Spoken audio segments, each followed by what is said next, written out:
Maruram and others versus Union of Indian Others AIR 1980 Supreme Court 2147। दोस्तों, अगर आप लोगों ने इसका पहला पार्ट नहीं देखा है, जैसे मैंने जिस केस में जो सेक्शंस आने वाले हैं तो आप वो देख लीजिए, मैंने डिस्क्रिप्शन में लिंक दे दिया है आपको। दोस्तों, इस केस में हुआ यूं कि जो सेक्शन 433A ऑफ CRPC है,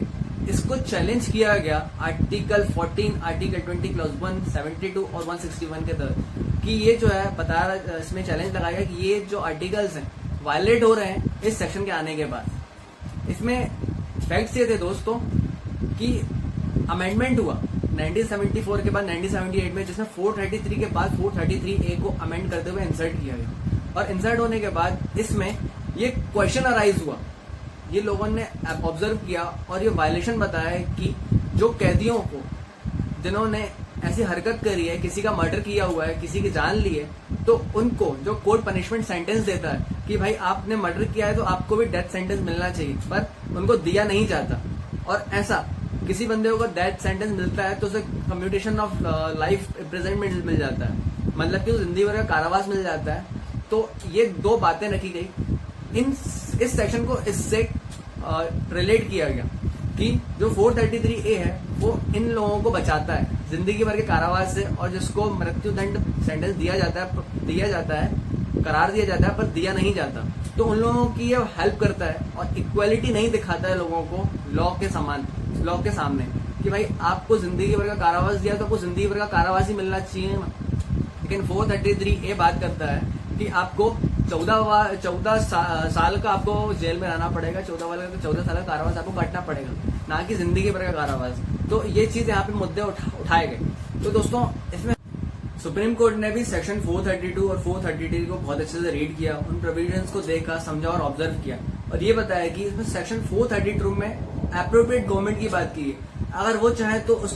पनिशमेंट को कैंसिल कर दे, या फिर खत्म कर दे, या फिर उस चीज को कम कर दे, किसी पार्ट को या पूरे को। और 433 में ये बताया कि जो सेंटेंस मिला हुआ है उसे कितना कम किया जा सकता है। अगर वो सिंपल इम्प्रिजनमेंट मिला, अगर वो रिग्रेस इम्प्रिजनमेंट मिला हुआ तो सिंपल कर देने का। इस चीज को लेकर उन्होंने बातों को रखा और प्रोविजन को क्लियर किया, और ये कहा कि ये जो टर्म रखा हुआ है 433A, ये उन कैदियों के लिए है जिन्होंने ऐसा कोई काम किया है और वो अपनी लाइफ से थोड़ा पहले उनका अगर बिहेवियर अच्छा रहता है, और इस कारण से उन्हें ये जानने को मिलता है कि कुछ सुधार आ रहा है उनमें, और उन्हें एक चांस दिया जाए, उनको एक मौका दिया जाए, इसलिए 433A बनाया गया, जिसके तहत उनको 14 साल की सजा ही बस मिलती है, जिसमें ये उनका मुक्ति का प्रावधान बताया गया है जेल से।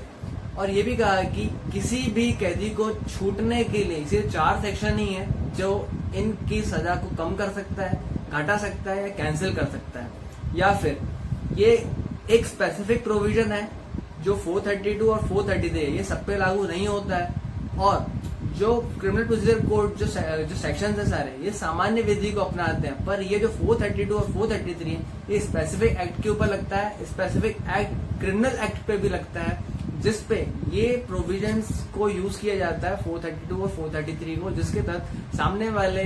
को उसकी सजा को, उसके बिहेवियर को देखने के बाद, उसके सेंटेंसेस को समझने के बाद ये डिसाइड किया जाता है कि इसकी सजा कैंसिल करना है, कम करना है, 14 साल देनी है, या फिर इसको आजीवन कारावासी देना है। ये कोई नॉर्मल या जनरल प्रोविजन नहीं है, ये एक स्पेसिफिक प्रोविजन के तहत बताया गया है। और इसमें यह बताया गया कि ये इसमें पूरे पनिशमेंट में सिर्फ 4 हथियार ही हैं